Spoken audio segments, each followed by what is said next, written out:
कामाची तृप्ती करणारा नपुसक आहे, तिला बाळ होणार नाही, कारण मन नपुसक आहे.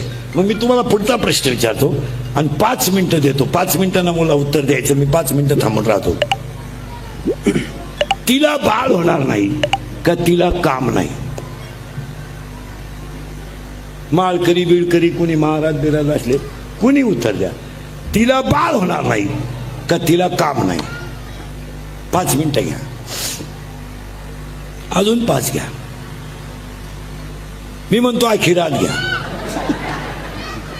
तिला बाळ होणार नाही, तिला काम आहे, ती तरुण आहे, देखणी आहे, म्हणून 7वा अध्याय म्हणतोय इच्छा ही कुमारी झाली, कामाते तारुण्य आली. काय ओवी आहे. तिला बाळ होणार नाही. आता पोरीनो, तिला बसला धोका. कोणाकोण? मनाकोण. मग आता मुली उत्तर द्या. तुम्हाला जर एखाद्या मुलाने धोका दिलास, मुलं धोका देत नाही कधी. मुलं कधीच धोका देत नाही, ती जबाबदारी मी घेतो. मुलं धोका का देत नाही? मिळतच नाही तर देतील कोणा.